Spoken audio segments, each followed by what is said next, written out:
Hello and welcome to Rights and Recourse, a program that tackles constitutional, human rights and legal issues, bring you information and analysis. My name is Dumila Matez. And remember, you can also take part in this discussion by tweeting us at Rights and Recourse. Alternatively, send us an email and send us your thoughts to rightsandrecourse@sabc.co.za.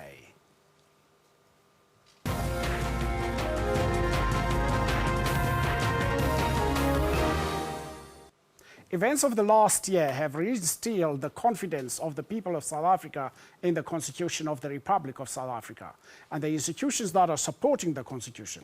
In 2017, these became more pronounced, especially with South Africa facing a downgrade from rating agencies. The drought that has been gripping Southern Africa, especially with regard to commodities like gold and copper, and a lack of growth in the economy coupled with unemployment. Today on Rights and Recourse, we take a look at the events of 2017 and probably sketch some scenario planning for the upcoming year, yes. To discuss these stories of 2017, the headlines in 2016, we are joined in the studio by political analysts Professor Sipho Siepe and Mr. Ralph Mateka. Gentlemen, good afternoon and welcome to Rights and Recourse. Good afternoon. Thank you. Probably let's start with you, Ralph. What has been your story of the year this year? I think that it has been the year of the courts. So the main story for me, it's about the Constitutional Court ruling on Nkandla. This was the story that actually opened the year as the case was heard in February. And I mean, I think that the judgment was held in March. Some of the arguments were made, in February. And the decision was actually delivered in March. So there was this anticipation about the case, and I think it was a landmark ruling. And I think in the context of this litigation, I think it stands out as the most important story for me. Mr. Sipho, Professor. I think I agree with Ralph, especially his characterization of this year as the year of the courts, because it also ended with the courts. But most importantly, there was also a pushback by the courts to say we are thinking or we are beginning to see that we are being abused. And the courts have ended up by saying there is a need to separate the powers that are there, that the Constitution has given to the executive, to Parliament, and to ourselves. Because what had happened is that the court had become almost a rubbish bins for political battles that had been lost elsewhere. But the decision or the findings by the court on the remedial powers of the public protector was very significant. But we also had a court coming in where there was apparently a conflation between the role of the executive and that of the court, the judiciary, with the ICC, the International Criminal Court, where the court had to pronounce itself on the matter that involved Abeshe. And then we also had another interesting development, which is the elections, which were very important because they were also a game changer in terms of the political imagination.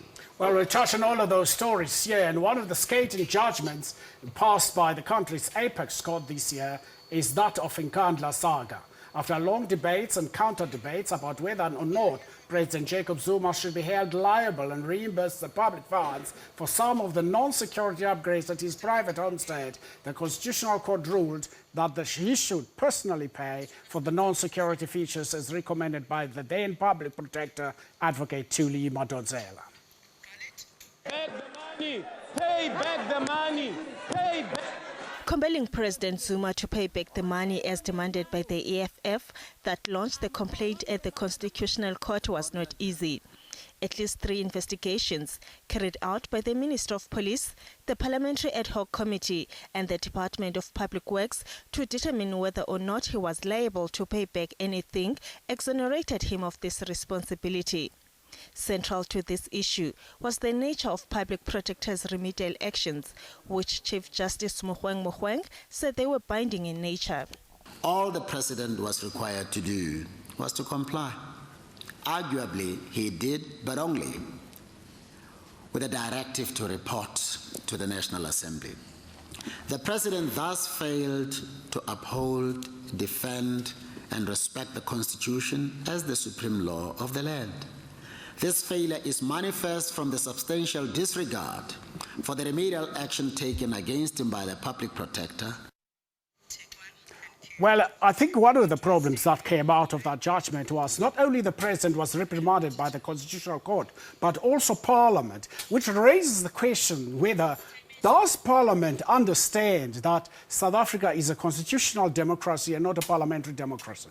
Indeed, I mean, this is the only judgment that you could say only left the judiciary untainted, and the judiciary is the one that had to preside upon this and outlining how Parliament failed in its responsibility and how the executive failed in its responsibility. But we must also be fair to an extent that there was no precedent regarding this matter. As much as we can deal with the suspicion as to whether... I think, Ralph, the Constitution Yes. is very clear when it comes to that. The remedial action of the public protector are binding. It has never been said before. That's what But I mean. the Constitution is very clear. No. There is nowhere else where the Constitution actually says where it says that the Public Protectors Act does deal with that, but we had no precedent. What that means, that when I say we have no precedent, is that that is what was actually been affirmed in the judgment, where they said that even if the president failed, he was following wrong legal advice, and wrong legal advice, fine. There was no precedent. Had there been any precedent before, you could say that there was malicious intent on the side of the president. I know that we are dealing with questions of suspicions here in South Africa about the intention of the president, but the reality is that we had no precedent before. I'm laughing because, Professor, I'm laughing because there's normally a term, Professor, my apologies. There's normally a term in law that says ignorance of the law is not an excuse. Yeah, but you need to understand that the Constitution needs to be interpreted, and that the judges themselves do get it wrong. In this case, there was no clarity. Actually, a year before, 2015, the legal profession, which comprised lawyers, practitioners, and judges, held a conference, a colloquium on the very issue. And the Law Society of South Africa came up with a position that the remedial actions of the public protector are not binding. When the matter went to Judge Schippers, he himself came with a ruling, reading the same constitution, saying they are not binding. But they cannot be ignored. Yeah, but they cannot be ignored. And the Supreme Court of Appeal also made the same. So there was a need for the Constitutional Court to provide clarity. So if we're going to say, just because I understand it differently, I undermine the Constitution, then every judgment against, by the Constitutional Court against the Supreme Court of Appeal should then translate to saying those judges must be fired because they're not upholding. So we need to understand that the Constitution will always continue to be interpreted, and it depends where you're coming from. And there are times when the court reverses its own understanding. So the constitutional democracy does not mean things are clear-cut. What they mean is that we're going to continue to engage and provide clarity in terms of where we're going. But our clarity is going to be informed by our background. I want us to go back. I think you mentioned something like malicious intent earlier in your statement. I want us to go back to Parliament. Parliament was accused of having second-guessed the public protector's remedial action by setting up a committee, an ad hoc committee, to look at these findings. Indeed. I mean, I personally got an opportunity to ask the public protector as to whether her report allowed Parliament to undergo a nearly similar process as her investigation, and it didn't allow that. Actually, what Parliament ought to have done, as it was stated in the judgment, was to interrogate that report, and if it had a problem with the report, it was supposed to take it to court to take it upon review. But again, I'm going to repeat what I've said earlier, that we can say all we can about this, about the intention of Parliament. It has failed, but it is very difficult to come to the conclusion that they failed deliberately. Yeah. I would say they failed deliberately if there were a precedent before, but there were no precedent. And in a moment such as that, when you don't have a precedent, the highest court has not pronounced on the matter, people will certainly err. It happens. The law develops by way of mistakes and conflict. But I think that Parliament can never do it again in the same manner that they've handled that report, because as we speak now, there is a clear precedent, there is a clear guideline as to what you need to do when you're confronted with that report. Even yesterday's case shows that there is a precedent. That's a Saudi Mutwaneng's case. Exactly. It shows, it emphasizes the fact that you cannot just continue going to work if the public protector said you are not fit to hold office. You've got two things to do. You either take that report upon review in court, or else you are going to have to comply, which means stop going to work. Did we have to go through this exercise, Professor? Shouldn't we have done the thing what Ralph is suggesting, take the report on review? Yeah, but number one, we need to, first you ask whether the reports can be second-guessed. The Chief Justice answered that question. He said yes. And if the second-guessing means that you go through the process to try to check whether her conclusions are informed by a proper process, there's nothing wrong in that. In the sciences, in medicine, that's what you do. You sometimes try to replicate the process so that you can say the results that come from there are valid. So the Chief Justice said, no, I don't have a problem with that. Anybody can second guess it. But when you have done so, when you are not happy with the report, there is a process that has been made available that you take it on review. This is where both Parliament and the President fail to do, that if you are unhappy, the notion of being unhappy is part of understanding that people are fallible and that the public protector she's not or was not a custodian of all wisdom. So if the office errs, there is a process where you take it on review. And this is what the Constitutional Court was putting across. But also, as I say, as Ralph was also putting it across, we must not pretend that things were clear-cut. They were not. And now we are much more clearer. The matter that Ralph is raising about the cloudy requires a much more different engagement, because I'm not convinced that the court in this case was actually correct, because I think the court did ignore a judgment by another court which said something very different. Judge Dennis Davis said, here's the public protector. Prof, can you hold that thought? Can you hold that thought? I'll be slaughtered if I don't go to an ad break. If you want to come, if you want to join us, you can always join us by tweeting us at Recourse, and also you can send us your email to rightsandrecourse@sabc.co.za. Stay with us.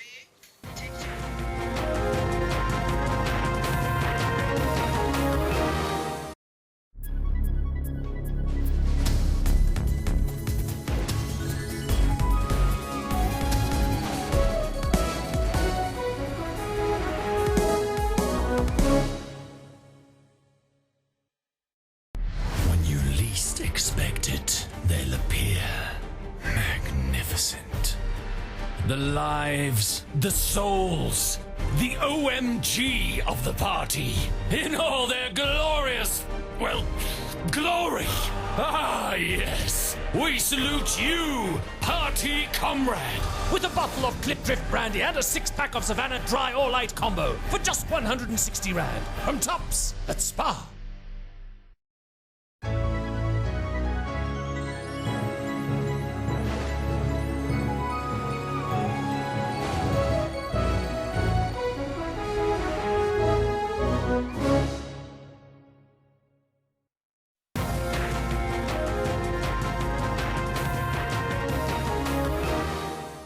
After a protracted court battle that involved the Southern African Litigation Centre and the South African government around the ICC arrest warrant for Sudanese President Omar al-Bashir on Friday, October 21, South Africa stunned the world when it announced it has officially initiated the process of withdrawing from the International Criminal Court.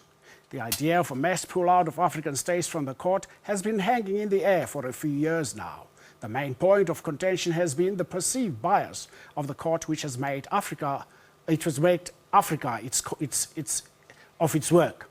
To date, all the ICC investigations are located on the African continent, and all the individuals indicted by the court are Africans. South Africa's announcement on the 21st of October 2016 that it intends to withdraw from the International Criminal Court, which has jurisdiction over war crimes, crimes against humanity and genocide, has met strong opposition from civil society groups and other African and international human rights organizations. After this move, prominent Africans and international defenders of the ICC warned that South Africa's decisions, which could take effect in a year, could lead to a mass exodus of other countries on the continent. Burundi, with a repressive government accused of political killings, announced it was quitting the court a few days before South Africa.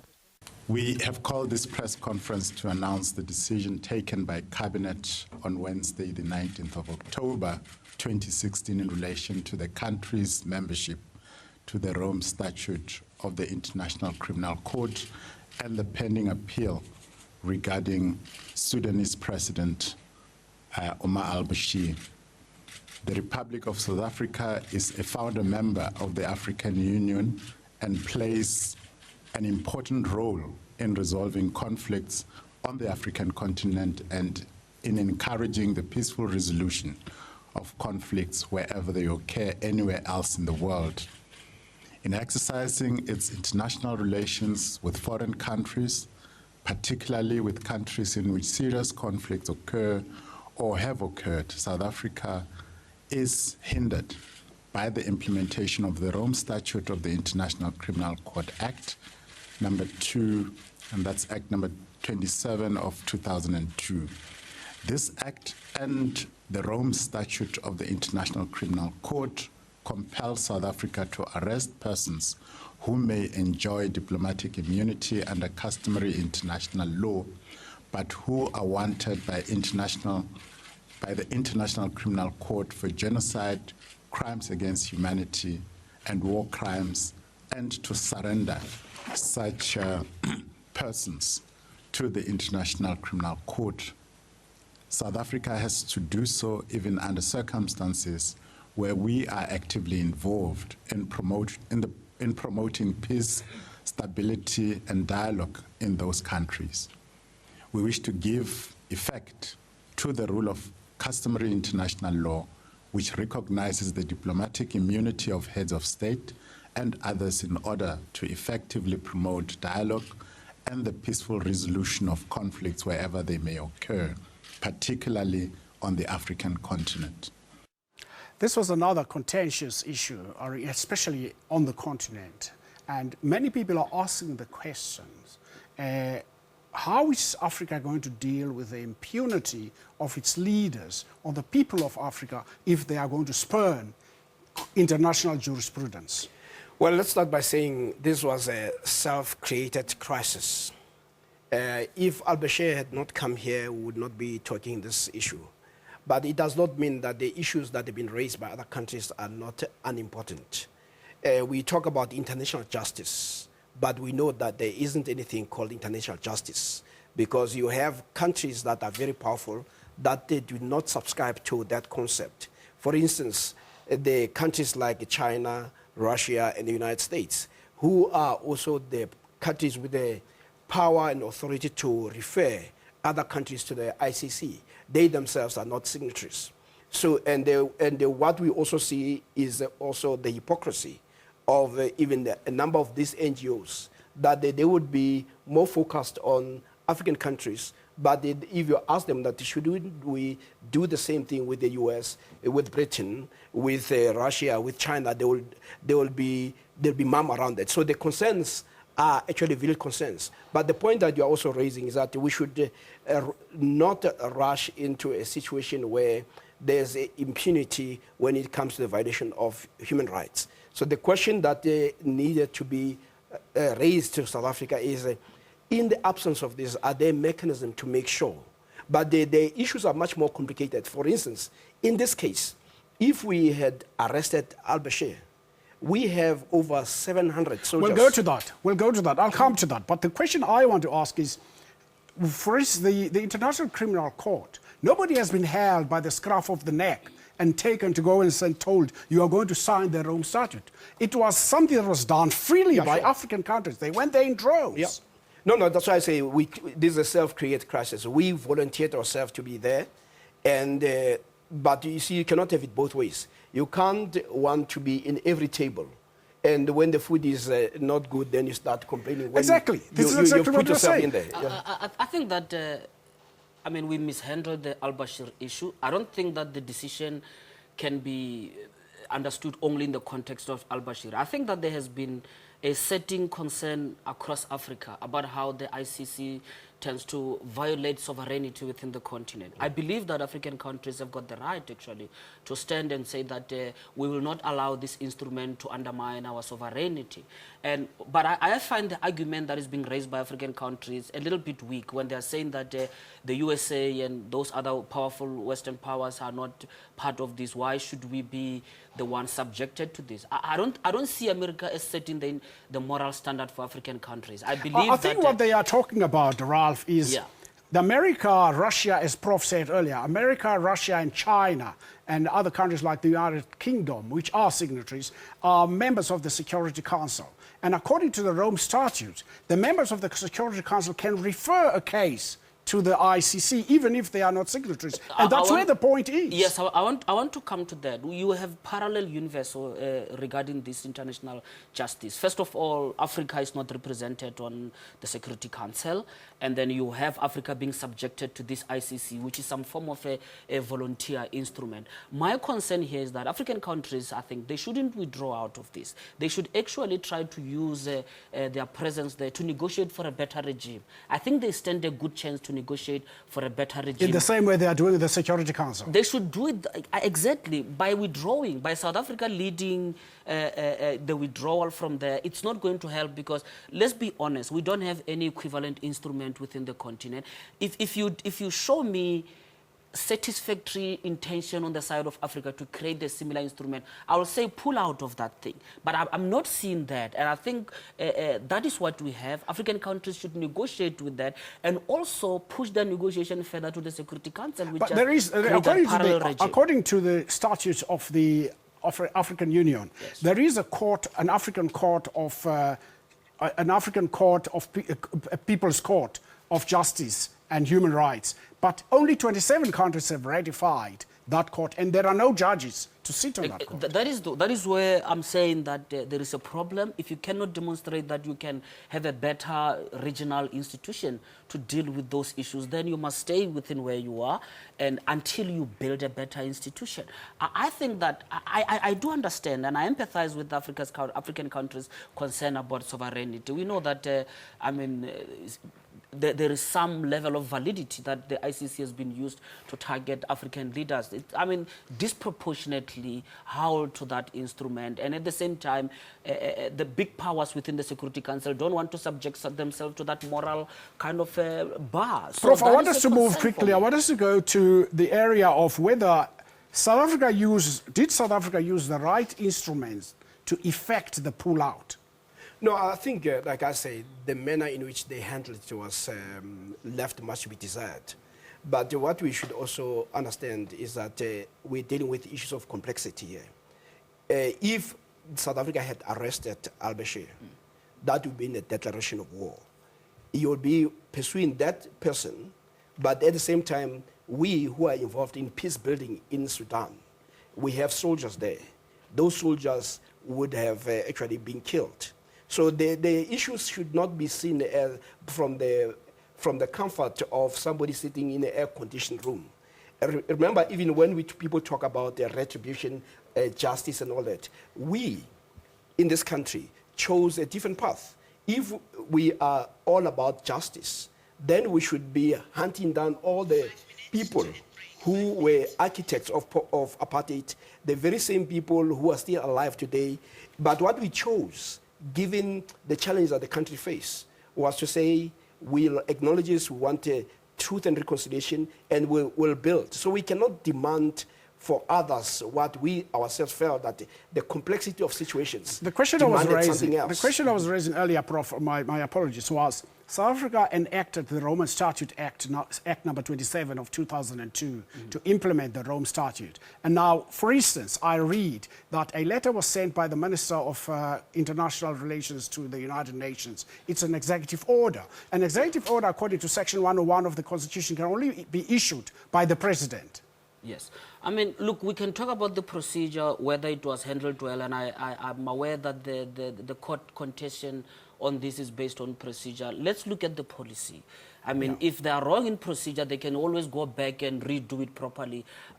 What we are sitting with In other words, they must go back to Parliament. Yeah, what we are sitting with is not a question of, it's not a procedural matter. It's a policy position regarding whether or not we want to continue to be part of that instrument. Yeah. It can be done better later and so forth. And I think that people should talk about that policy position, instead of focusing on procedure. This is not a technical issue. It's rather a policy issue for me.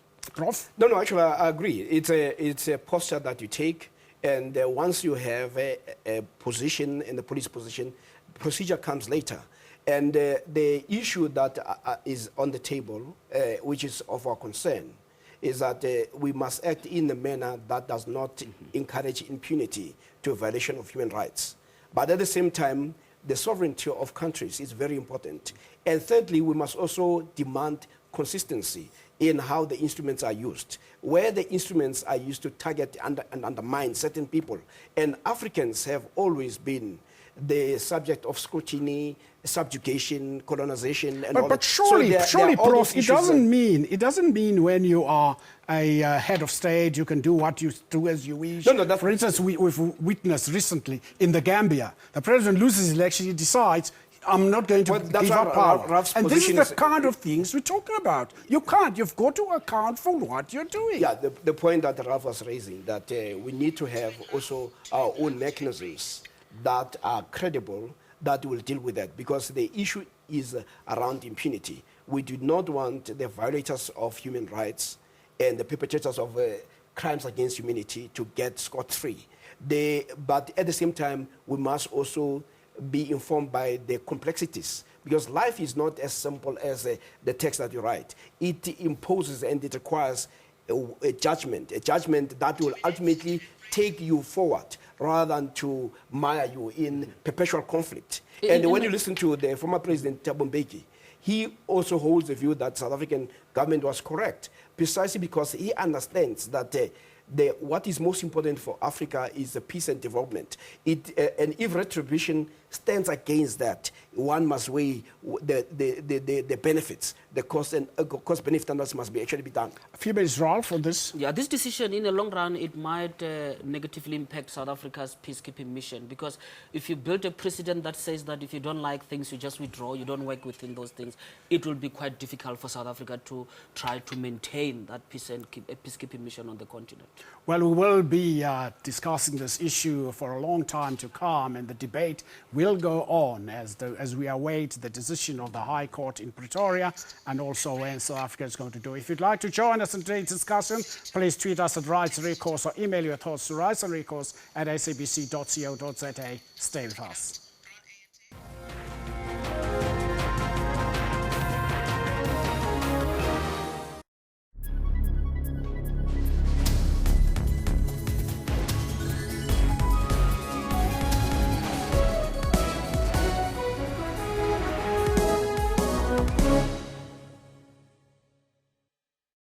Police found powerful military explosives when they swooped on a house in Springs on the Gauteng. Some of the weapons seized at this house included rocket-propelled grenades, rifles, and even rounds of ammunition. All military explosives that we found that you cannot obtain a commission. The weapons found at the house not only had the potential to cause major damage to property, but they also put many lives at risk. I could have lost any one of my family members, or most of my family members.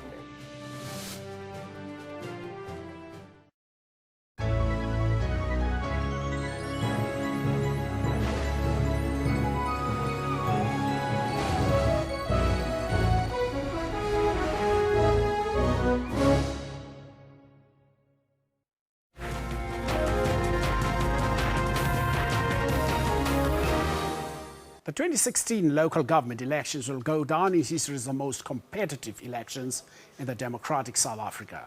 That changed our municipal landscape. The highlight of the elections were the sweeping of key metros by the Democratic Alliance, decreasing support of the ruling African National Congress and changing voter patterns. More in this insert. The local government elections did not lack excitement. The EFF were the newcomers, and it emerged as a key player during coalition talks. The ANC, which has always enjoyed majority support, especially from the black and rural voters, went to the elections facing a number of challenges. Just to mention a few, the rejection of Toko Didiza as its Tshwane mayoral candidate that incited violence in the metro, dissatisfaction with the party's top leadership, and the Nkandla saga that was still unresolved. DA caused a lot of controversy with the use of Nelson Mandela's name during campaigning.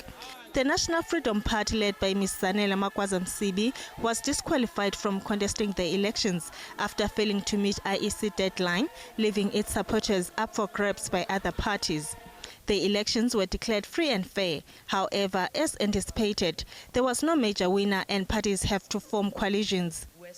This was interesting due to the diversity of ideologies among the local parties.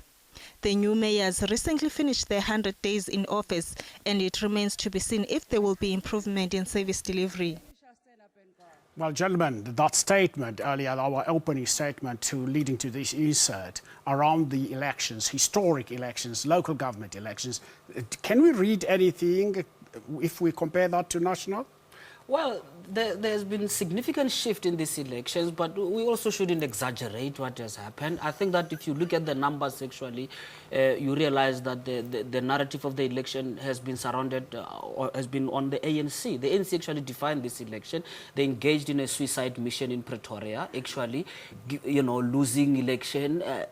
Not performing very well. In Johannesburg, despite the disaster, despite the whole problem around e-tolling, still the opposition could not win outright. So we need to note as well that, of course, the ANC was under pressure, but I think the opposition's performance has been very mediocre in this election, if you ask me. The EFF's performance, highly exaggerated, not really in line with the numbers, what is happening. The DA, of course, growing in this election, not significant growth by any measure, the normal gradual growth of the DA. So there's been shift in terms of control, administration in Tshwane, in the city of Johannesburg, in Nelson Mandela Bay, but still the ANC remain very dominant despite the crisis that they went into these elections with. Prof? I think Ralph is correct to say the ANC took a decision to lose elections. This was it reminds me, sorry, Prof, it reminds me of the narrative that came out of the American election where somebody was saying Donald Trump won the elections, but Hillary Clinton won the popular vote. Yeah. What had happened with the ANC, I mean, if you look at the number of protests, there were over 2,000 protests that had to do with service delivery. I think you had a party that had become complacent. And also some of the concerns that came out and the negative narrative that was there, the ANC had not been able to address it. Instead, it allowed the DA to continue to make certain statements that made it believable. But as Ralph put it, if you talk about the real numbers, you can't say the opposition made such a significant, where the opposition made a significant entry, it's in changing the narrative. You had a party that had gotten 62%, but it is a party that had failed to set the agendas since 2014. So if you don't set the agenda, you'll always lose. And I also see even at this, as we speak, the ANC has gotten into a permanent state of analysis. And if they get into that, they are talking about themselves. They're not talking about the voters. So if they need to jack up their act, given these elections, which were a wake-up call, it is important for them to start thinking about the voter. The activities of the last few months have actually allowed them to no longer focus on the real thing. And that's how you lose the election. Let's talk about the Western Cape. It looks like the ANC in the Western Cape is in permanent paralysis. Well, I think they've almost given up on Western Cape. Again, their local structures in the Western Cape are one of the most, they're in a very bad state. I mean, you do have internal fights. You've got, you have had Marius Fransman, not very clear he could help with the campaigning. And so those are things that you can do without. And if you want to come back in the Western Cape, you have to stop creating that environment that says you are not even ready. So in Western Cape, I think that they've kissed it goodbye. I'm also even concerned about the level of support that the DA is having in the Western Cape. Somebody need to start moderating the DA's growth in Western Cape, because otherwise it's not good for democracy to have the DA grow so much in the Western Cape. Let's come to something else, Prof, around the elections. In KwaZulu-Natal, the NFP, we said you heard in the insert that the NFP was disqualified. Would that have made any difference in the permutations? No, I don't think so. I think the ANC has remained dominant. And even the divisions there, they've only emerged right now because there's a preparation for the next leadership of the ANC. So you also see that the provinces where there's a sense of unity tend to do better.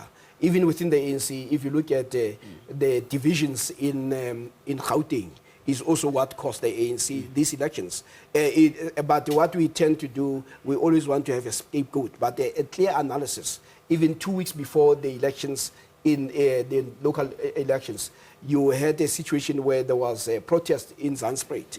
And when you look at those protests, the concern that people raised were around water, sanitation, and all that.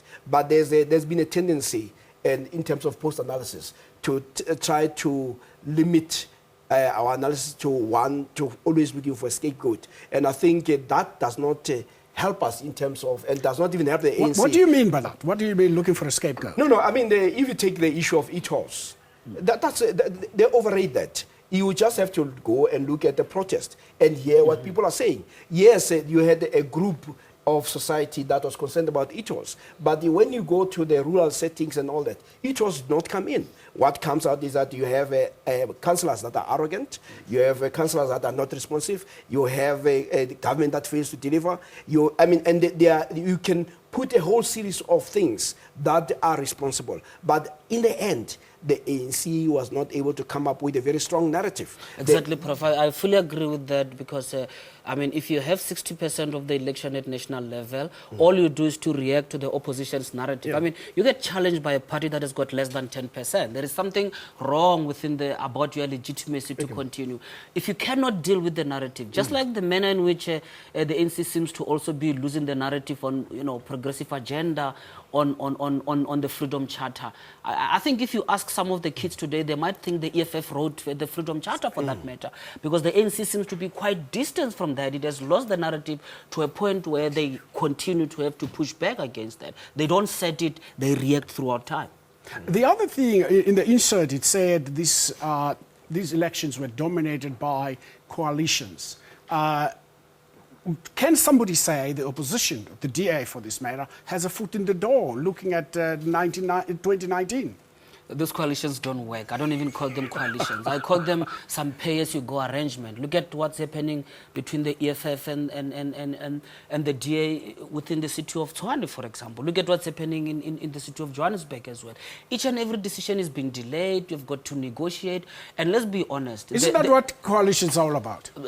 There is no commitment on the side of EFF to go into a coalition. What they wanted was a single objective to kick the ANC out of power. Whatever it took to do that, they've delivered on that. They have not committed to working with the DA. There is no long-term commitment on the side of EFF to actually work within this coalition. Actually, they want to embarrass this coalition. I mean, how do you go into a coalition? You sit in council throughout the day while you know that your other brigade are busy occupying land somewhere else. They're out there. What kind of an arrangement is that? For me, they just want to set up government that they can actually be able to embarrass and disrupt. That's not the spirit of the coalition. There's an interesting arrangement in Ekurhuleni with the AIC and the ANC. Well, I think, as Ralph put it, it's really a marriage of convenience. The AIC has a particular concern, and for some reason it found its presence in Ekurhuleni. And they've managed to use that to bargain for something else. But I don't think and besides, their policies are not very different, because actually the AIC has a very narrow interest in terms of the issues of where it belongs, in terms of the boundaries. And those are things that they're fighting. But you use whatever you have. And I don't think they are so much oppositional. But when you come to the DA and the EFF, that marriage is a marriage of inconvenience. But the EFF was very clear about that. But the way the ANC is not capitalizing it, on it, is to say, but if these guys come up with an agenda that is anti-black, you can't stand and protest against this when you have made that possible. I have not seen, what we have seen is a more inward-looking ANC rather than exploiting and coming up with a new narrative to undermine and to act in opposition. But part of the problem is that the ANC does not know what it means to be in opposition. In the same way that if you listen to the DA, they are busy on the fault finding. They've even forgotten that they are actually in government. You should listen to the mayor of Tshwane.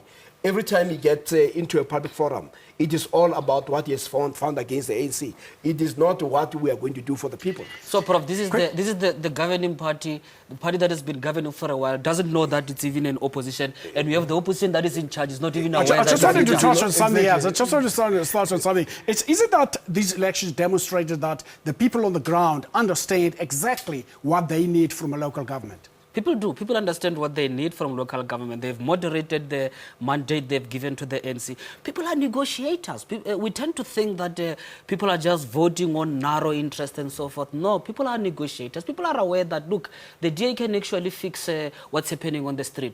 But they don't want to identify with the political agenda of the DA because they've got race problems with the DA and so forth. So people are calculating and seeing who they can work with for a particular goal.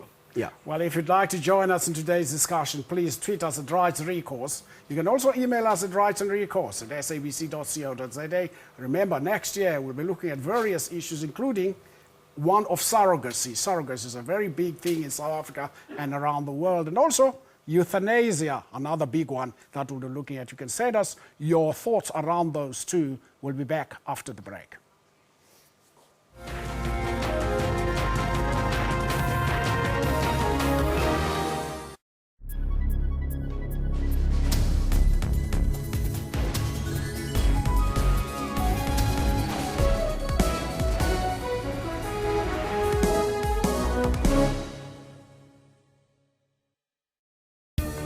Water-wise, water is an essential need. The scarcity of it could lead to loss of many lives, including livestock, plants, and much more. It requires us to use it sparingly and responsibly in times of need, failing which our taps and sanitation will not function. For more on water and weather issues, stay tuned to News Today, every Friday at 4:45 Central African Time. SABC News, making you water-wise.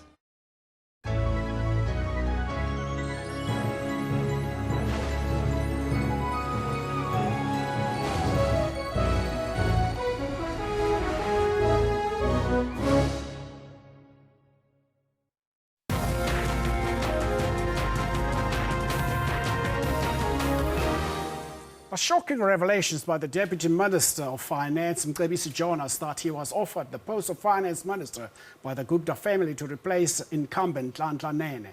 Duly in December 9, 2015, Nhlanhla Nene was removed as Minister of Finance, and Des van Rooyen, a parliamentary backbencher, was appointed as Minister of Finance. This event shocked the markets and led to calls for an investigation into state capture, and investigation was duly held put in motion by the public protector advocate Thuli Madonsela. But let's first have a look at this insert. After several attempts to block state capture reports in 2 November 2016, the North Gauteng High Court ordered that the former public protector's report into alleged state capture should be released. The applicant is ordered to pay 3 judges of High Court ordered that the report should be published on the public protector's website no later than 5 p.m. on Wednesday, the 2nd of November. The application is withdrawn. 2, the public protector is ordered to publish the report forthwith and by no later than 1700 hours on 2 November 2016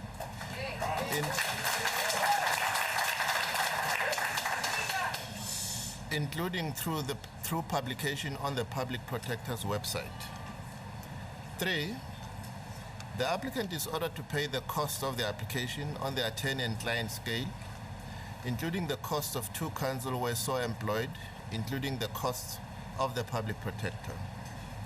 4, the question whether the costs so ordered are to be paid by the applicant in his personal capacity is reserved. Zuma, along with Corporate Governance Minister Des van Rooyen and Mining Minister Mosebenzi Zwane, brought an application to block Madonsela's report into allegations of state capture. Well, a great deal has been said about this report and the action of state capture. I've asked the question when we discussed this topic in one of our programs. I asked the question, when does lobbying become state capture? Well, lobbying becomes state capture when it's done secretly and when it's done in a clandestine manner. Because the reality is that there is always an attempt by any interest group, could be business or so forth, to try to influence the direction of policy within the state. And they can actually distort the relationship that political parties have with the voters. So in our country, we don't have this culture of lobbying and open lobbying. But we know there is lobbying that is underway. We know that there are big corporates spending money on research on certain areas, sending people to parliament to try to influence what's happening within parliament. We know that they put money to defeat a certain set of legislation, including the sugar tax and so forth, as you might like.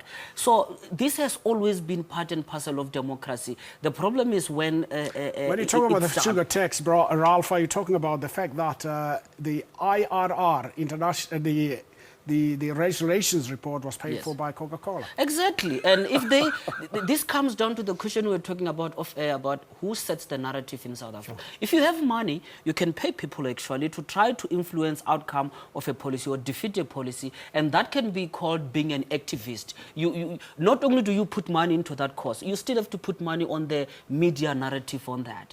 And when a family such as the Guptas, of course, they come, they do it in a crass way, and they think that they can get away with it without putting money into the public relations on this. It blows like this. That's why we have the state capture now. Yeah, I think what Raf is correct on is that all governments are influenced. And there's always a pretense that a president can wake up in the morning and say, I want this minister. The president consults. What people are concerned about is when you have a grouping that has an undue influence. The ANC must be concerned about that. And as he puts it, that the problem with the Guptas is that they have been crass. They have not been as sophisticated as many other groups. We know, for instance, that Mandela met with the Oppenheimers, the Ruperts, and all these rich groupings. They were not meeting him to simply have coffee. They were meeting him to make sure that they shape the agenda, even against his own organization. So we must accept that part of democracy and democratic engagement involves persuading people. But where there is a problem is when that is what you call an undue influence. But not that it is not happening. But what is also important here is that we need to look at it in its entirety. What unfortunately has happened here is that there's been narrowing of this, and most of the people who have made a lot of noise are the ones who are actually refusing that, who are other players who are in the scheme. So that when we deal with this state capture, we deal with it in its entirety. We are not I think one of the things is, many people have said, we try to obfuscate issues around this issue of the Guptas. Probably you should deal with it once and for all, deal with that cancer. Because when you mention people like Johan Rupert and the Oppenheimers, those are South Africans, surely. The Gupta family is a strange group of people who came to South Africa from somewhere. No, actually... I'm not being... No, let's be very careful there, because... It's not economic xenophobia. Yeah, you do have many... I'm not being xenophobic. No, you do have many families that have come to this country that are very influential, but they are more sophisticated in how they do their business. But what is still important about this state of capture, and you may be correct that there might be lessons that we may get on this exercise, but we must extend it. You know, we should not be a people who are simply satisfied with a minimalist approach that we've dealt with these people, and then you leave the bigger numbers that continue to control. I mean, for instance, if you take the ESCOM matter, you have the chairperson saying, you know, when you look at the Tegeta group, they supply only 5%. And then we become obsessed with 5%. No, it's a way I think it's the way it was done, Professor, in the fact that I seem to remember there is a CEO of ESCOM saying this company is giving them substandard coal, and therefore they're going to fine them 2 billion rand. So what Glencore does, instead of paying the 2 billion, says, okay, we're going to sell the company. Yeah, no, but and who buys the company? Yeah, but no, the point that's not the point I'm making. What I'm saying is that when things come to the fore, we need to try to have a totality of the picture to be able to deal with the cancer. I think the Public Protector report has that totality of the picture. I think we also need to be careful here. There's always been the allegations that there's been state capture in South Africa, and you can factually ascertain the influence of certain corporations on the policy. But we shouldn't democratize corruption. We can't say that because it has been going on, let us make sure that Mr. Mateza is also represented with a mini capture here and there. We cannot do that. We have to look at this thing in its entirety.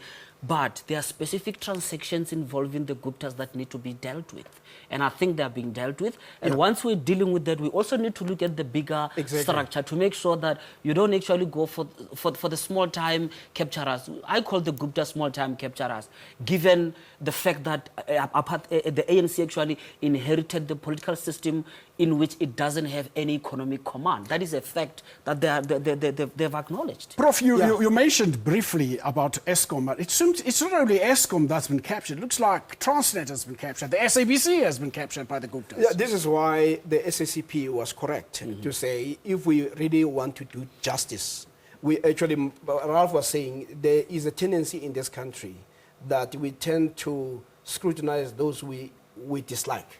And those that we like can get away with murder. So when we deal with these issues, especially in a country where we're also trying to build a nation, and in a country where we're trying to deal with race relations, where we're also trying to deal with economic relations, you do not simply target the people you do not like.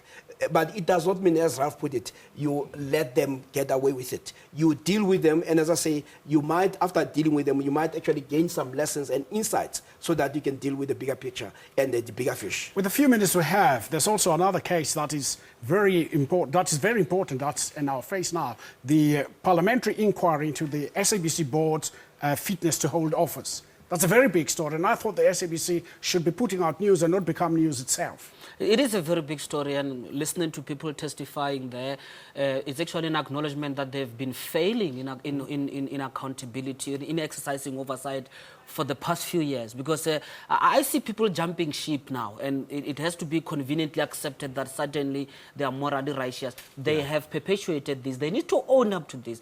They are using a lot of they. There is no we. People saying that we have failed, we have failed to actually exercise that oversight.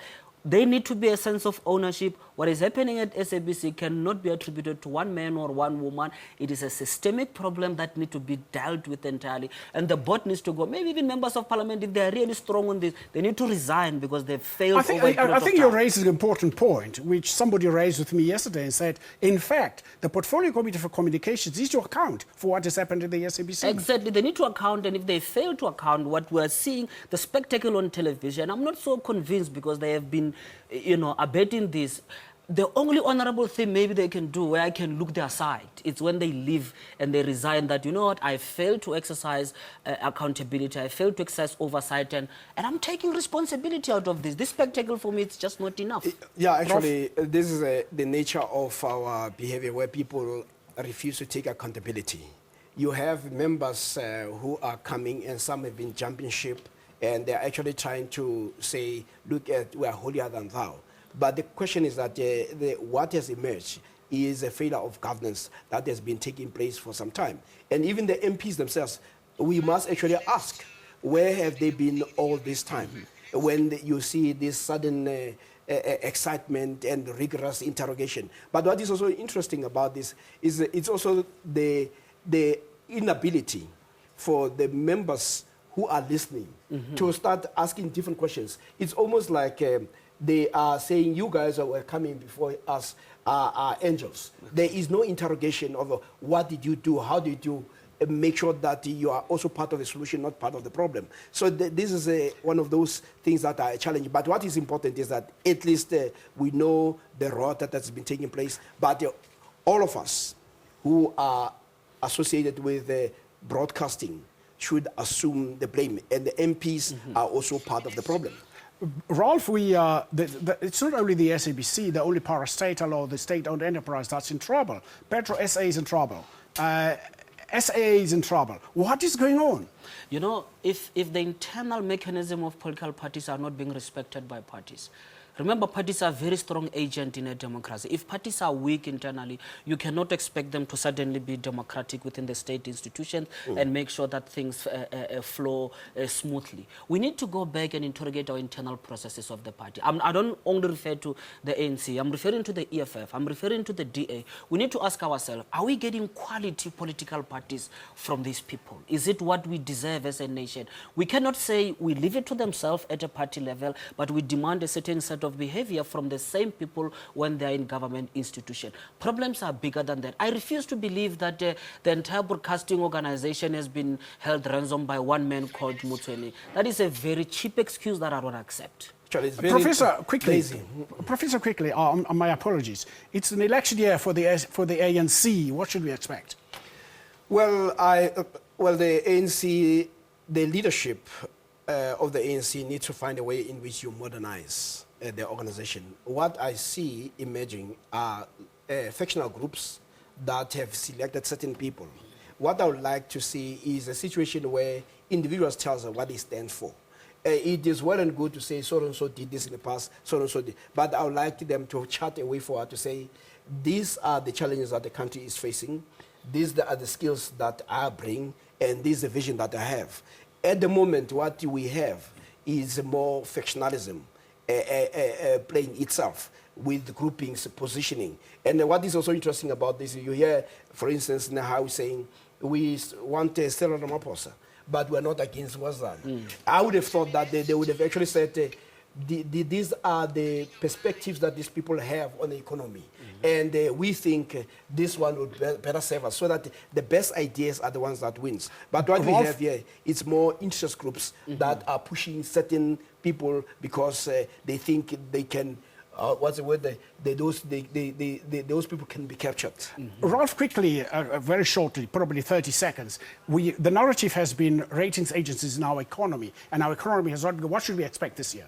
Well, it's going to be quite tough. They continue to hold a gun to our head, the rating agencies, and we should actually retain our sovereignty by doing good things in good governance, so that Ralph, thank you very much. We will talk during the course of the year. This program is repeated at 5 on Wednesday morning. From all of us here on Rights and Recourse, have a happy New Year.